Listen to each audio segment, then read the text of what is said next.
So you were saying earlier, what was interesting was that a person cannot get the right view without first abandoning the value of sensuality. Yeah.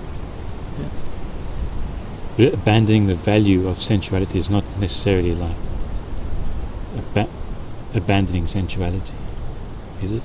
No, that is what abandoning sensuality. That's the root. Not performing sensual acts is not necessarily abandoning sensuality. You might be abstained from engaging with sensuality, like sexuality and so on. You might be restrained there and celibate, but you are not abandoning the value of sense pleasure, which means you're not free from sensuality, even if you're physically withdrawn from it, as the Buddha would say. But in those suttas we quoted in the past, where the Buddha would establish lay people or anybody else in the right view, that would be the thing.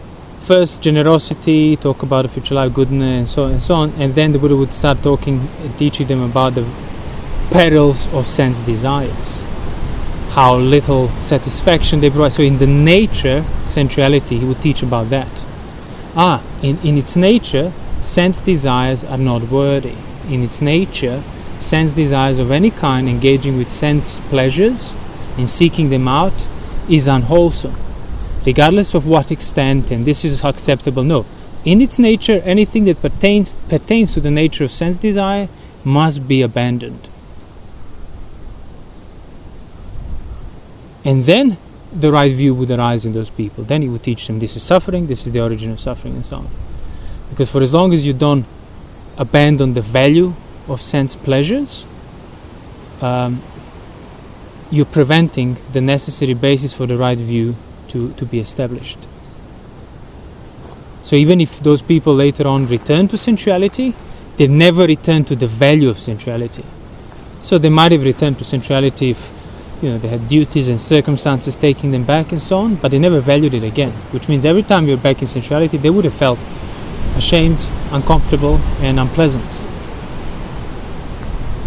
So they were still engaging with sense pleasures, despite having the right view and so on, but that's because they were satisfied with the right view and they had many things to do, as they would say to the Buddha. I have to, excuse me now, I have many things to do. And the Buddha would say, well, do as you see fit. But more often than not, actually, in the suttas, people upon developing the right view would ask to go forth. Because life that's rooted and revolves around sensual domain is meaningless. It always was meaningless, but now that whole thing became even more apparent. So, people would return to it when, they had big responsibilities, people's lives depending on them and so on, then they couldn't just ignore it.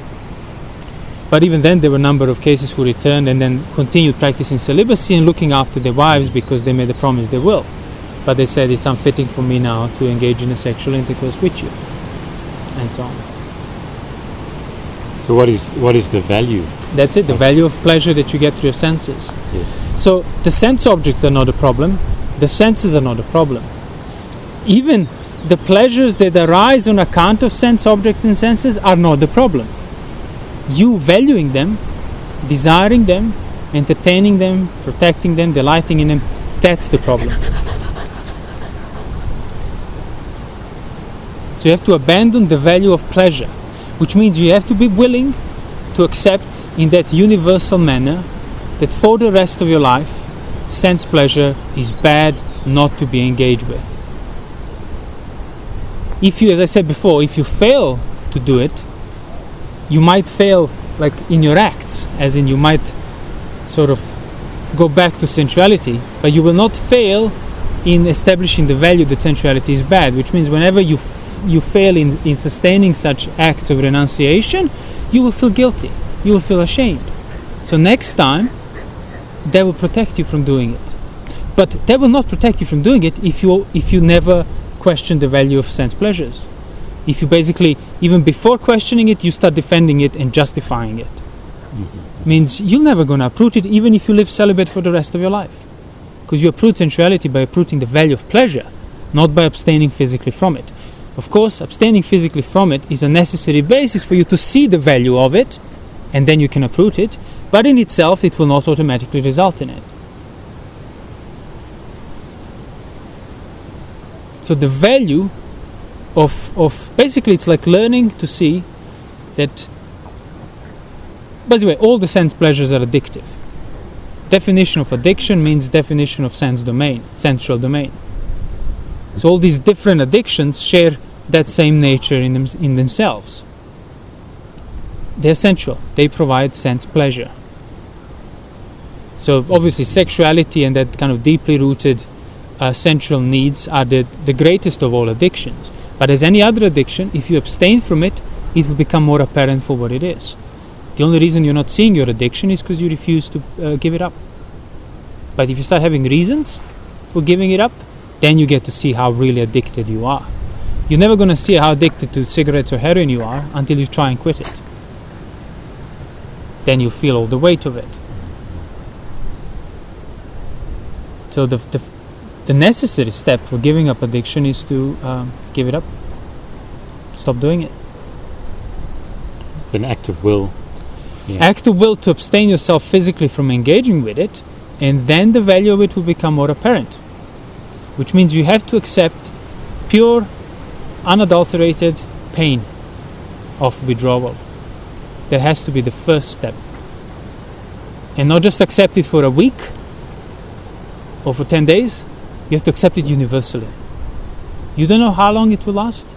It doesn't matter. Sensuality will never be valuable, even as something that could free you from that pain, which is kind of the inherent value of sensuality. Not just that it provides you with pleasure, it provides you the only form of escape from pain that you know, as the Buddha said. Which means even if you don't value sensual pleasures, like you don't value objects of your senses, you value sensuality as the means of escape from discomfort. And that's already a wrong view.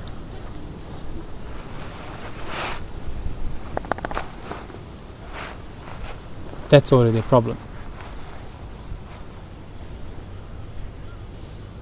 So if you accept then the value, or rather, if you see through the apparent value of sensuality and see it as non-valuable, as something to not be delighted, something dangerous, something not worthy, all those descriptions the Buddha would talk about, and you have to accept then the pain that will come out of it, you kind of know it will not going to last for the rest of your life. But see, hoping that it doesn't last for the rest of your life means implicitly hoping that you can return back to sensuality. And you must never accept sensuality, even in the utmost remote future. The nature of sensuality is always perilous, always not worth delighting in, always dangerous, which means in this life and lives to come, any future there will never be crossing between the domain of me wanting sensuality and being free from sensuality. And then you'll see, the pain might not even last that long. But you have to accept it as if it's going to last forever. Because if you don't, to that extent, you're still valuing sensuality as freedom from pain. And all those passages we quoted in the past, that's exactly what he describes. He will make people understand the danger of the sense desires. Not this sense desire or half of that sense desire. In its nature, the act of chasing sense pleasure, going after valuing sense pleasure, that's already why it's dangerous. So you make people understand that. So fully understanding it, abandoning it at that universal level, even if you physically remain still attracted and can lapse due to carelessness and go back to sensuality, you'll never go back to the value of sensuality. They would then dictate your whole life, which is the case with most of the people.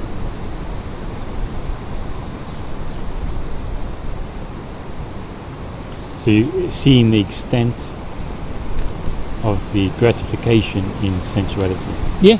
Seeing the extent of gratification is the extent of what's valuable in sensuality for you. So that is its extent of its gratification. So you have to try and find out what's... Yeah, you have to understand why you are attracted to sensuality. Not in a psychologizing manner, because my hormones. No. Why do you value mentally pleasures of the senses? Why can you just not value them? Oh, because you never tried to not value them. You're always taking them for granted and valuing them for what they are. Pleasure is always regarded as good. Pleasure of senses. Only when it gets a bit excessive, you can say, okay, now it's a bit much. No. You don't want your value to depend on the quantity or even quality of the pleasure. Doesn't matter if it's lofty, as the Buddha say, if it's heavenly, if it's lowly, like animal realm. Doesn't matter if it's little, if it's a lot. Like little bit of excrement smells as bad as the full truckload of it. Same with sensuality. A little bit of it shares the same nature of perilous, danger, not worth adhering to and engaging with. Doesn't matter how refined. And that's in that sutta, the perfect types of celibacy the Buddha talks. Like first is you don't have sexual intercourse, then second you don't touch women, you don't let them touch you, then you don't talk to them, then you don't go and listen to them, then you don't think about them, and then you don't think about the pleasure of heavens and so on that you will get through such perfect restraint. If you withdraw yourself from all these wanting of this pleasure, that's the perfect celibacy, perfect brahmacharya, as the Buddha described it. And then the only course left for you is to uproot your addiction to pleasure of any kind.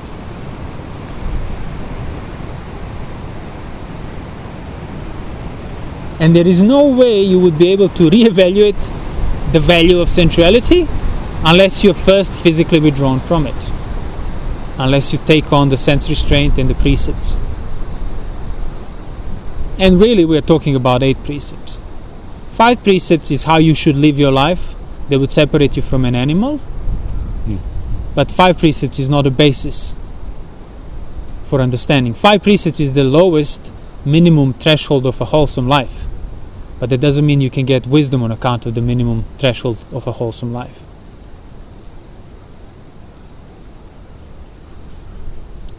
But yes, if you haven't kept any precepts whatsoever, 5 is a good place to start. So the value in sensuality is that it provides a gratification, a pleasure of some kind, of distracting myself from the fact that it's unpleasant, not satisfied. Well, value of sensuality is that it provides you a pleasure from the pain of itself. Sensuality touches you with pain, but at the same time it offers you solution for that pain. But like racketeering. Hey, if you pay me, I'll make your problems go away. Problems that I put on you so that you will pay me. Yeah, it's a good example. Yeah. So you get racketeered by your own sensuality, your own desires. And the more you pay, the more they're going to come knocking because they say, oh, he's susceptible. Let's push him, let's bleed him dry. That's exactly what sensuality does to you. Until you draw a line for yourself. And then endure the pain. But you're not making it worse, that's the thing. That's the thing, people fear if I stopped going after these pleasures, sexual type pleasures, somehow something bad's going to happen, something really bad. Yeah, because you're not just giving up this pleasure or that pleasure. By giving up value of sensuality, you're giving up the value of the entire world of sensuality, which means, and that's the nature of any addiction. The reason why addictions are hard to give up, you're not giving them up specifically. You're giving up the whole world you lived through them. Whether it's alcohol, cigarettes, drugs, doesn't matter. The reason they're pleasant is because you get to experience the whole world on the basis of that substance or that addiction or that pleasure. Heroin is not pleasant in itself. Experiencing the world through heroin is where that pleasure comes from. That peace, undisturbed, the greatest, whatever it is that people will be addicted to, it's defined by the experience of the world on account of it. That's why you literally basically lose any and complete interest in the world. Because you stop feeling anything in regard to it, which is what we all want to do from the start. Everybody wants peace. Everybody wants non-disturbance. And now you found a substance that provides you with utmost pleasure whereby nothing can disturb you for as long as the substance lasts. But you only get that non-disturbance gets defined by the disturbance that doesn't disturb you anymore. And when I say the world defines it, I don't mean you need to go and seek it out. Your senses are your world. So your senses stop disturbing you. If you're high on drugs, for example. And that's why it gets so painful, the withdrawal from that sense pleasure. It's because you're withdrawing from the only world you know. So it feels like dying more often than not. Same with cigarettes, by the way. You smoke a cigarette, you're literally inhaling the whole world through them, as Sartre described in his book. And it's absolutely true. Everything that you've been doing on the basis of possibility of that pleasure, enduring of that pleasure. And imagine now, you want to also uproot sexual pleasure, which is far more rooted than any heroin or drug you can be addicted to. So you will need to have a pretty strong reason for that. Otherwise, there's no way you'll succeed. So that's what I mean, like, even if you don't succeed in doing it, you must not dilute the reasons for doing it. Because if you do that, that for sure you will not succeed. If you start devaluing the non-value of sensuality, means you're automatically valuing sensuality. So if you say, no, I don't need to be restrained, and I can practice Dhamma at the same time, means I don't need to basically abandon the value of sensuality, and at the same time I can practice Dhamma. What is Dhamma? Well, Dhamma is the dispassion and freedom from sensuality. So you're saying you cannot devalue sensuality, and by not devaluing it, you are devaluing it. That's a plain, utter, direct contradiction. And that's what the Buddha said even to people who are not necessarily following his teachings. When they ask him what criteria should they use for good or bad, he says, whatever practice leads to dispassion, disenchantment, abandoning, renunciation, you should follow, you should value it. It's more valuable. You should do it. So what? Celibacy or non-celibacy? Yeah. Which one leads to dispassion? Sense restraint or non-sense restraint? Which one leads to disenchantment? Well, the answer is straightforward. And now you can say, yeah, but it's too much for me. Okay, that's fine. You're too weak. You admit you're too weak, and that's the necessary basis for developing strength, recognizing your weakness. But if you say, no, I don't need to be sense restrained, that's it. You just throw away the whole thing now. And you stay weak. Same like people say, I can give up smoking whenever I want. But you can't want to give up smoking whenever you want. And without wanting to give up smoking, without removing the value of smoking, you will never give it up. I can stop smoking when I want to stop. Yeah, but I can't want to stop, basically. But I can't want to stop. Yes, sensuality, I can be restrained, yeah, but you can't want to be restrained. Yeah. Because if you can, you will take it on in that universal manner. Because I sensuality is never worth engaging with. Yeah. I know it's bad, but I still think it's good. But it's not that bad. Yeah, it's not that bad. Exactly. I know it's not as valuable as it presents itself, but it's not that unvaluable either. I've got nothing else to replace it means you're not seeing with. The danger of it. You're not seeing the peril. But I need something to replace. Exactly, which means I need something to replace the vacuum left by removing the content of that which I value. Which means you never devalue it, you just replace it. Replace one addiction with the other. You're still addicted. Yeah. But then maybe if I replace my addiction with a refine addiction, my addiction. So instead of drugs, I turn to God. See, that's fine, as long as you don't ignore the value of your addiction at the expense of it. In other words, yes, let me replace my non-precept keeping with 5 precepts. It's still better. But let me not develop the view that 5 precepts will be enough for me to devalue my addiction, because it's not. So if you don't develop the view, then it's fine. Then you can refine your 5 precepts onto 8 precepts. Then 8 precepts to 10 precepts, and so on. The common thread to all of that is you wanting to be free from the value of sensuality. But if you replace 5 precepts, if you replace your non-precept with 5 precepts and say, that's it, see, I have accomplished the restraint, means no. And now you mask the fact that there is still a lot more to be done in order to uproot the value of sensuality. So yes, you can replace your addiction with God or whatever you want, but don't entertain the notion that you are completely free from addiction. And most people, like on Monday level, they don't do that. Remember, like you saw that people would say, once an addict, you remain an addict for the rest of your life. It's just a question of managing and not returning back to the addiction. Literally means you remain valuing sensuality for the rest of your life.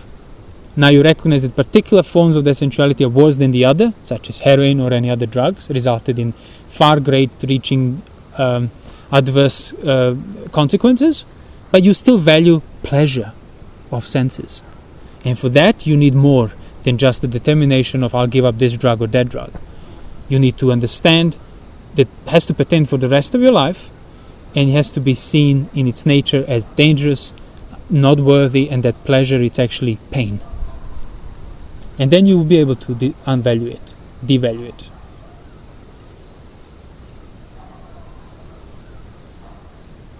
So there's that the practice, common practice of a super practice. It's there for devaluing. Yeah. That's those things that you are Yeah, attracted it can to. help you initially, exactly. People don't see the nature of the value of pleasure, which means they only see the object of their pleasure blindly.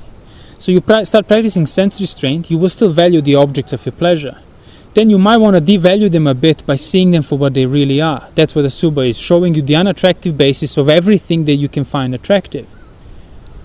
But a subha in itself, exactly, can also become a wrong thing then, because in itself it will not lead you to devalue your dependence on pleasure, which is not in sense objects, nor in your senses. It's in your attitude towards possibility of pleasure. Okay, I renounce these pleasures because they're not good, but you still value other pleasures that might come along. That's what the Buddha means. You don't need to sit and think about pleasures of heaven and rationalize them.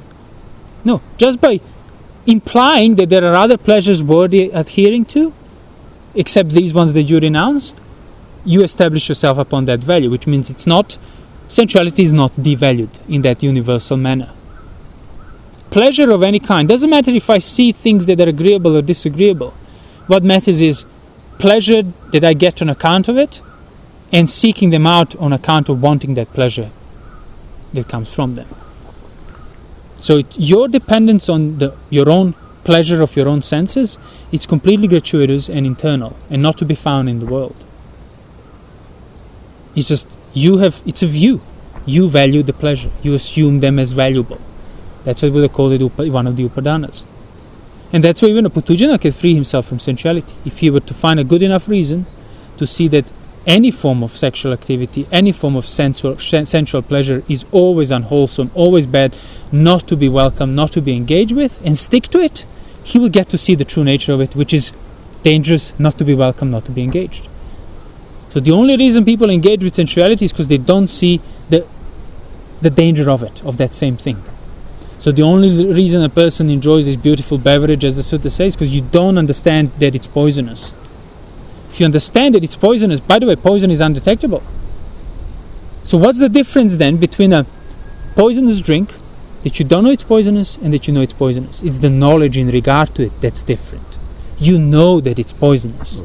And the pleasure, the taste has remained perfect. Right. But you now completely don't want it, because you know it's the poison. That pleasure is the poison. Not like there is a hidden poison that I can extract from the pleasure and still have the pleasure. Pleasure is the poison. That's it. You regard pleasure as the poison, or as a painful dart, as the Buddha would say, you will lose any attraction towards it. How long you have to regard it like that? Well, you don't know. But you have to take it in the ultimate sense. Not like, hey, let me do it for a week and become anagami, and then I can go back to my life or something. That's it. That's how you also get to learn from your sense restraint. Devalue things that need to be devalued, not just blindly adhere to it.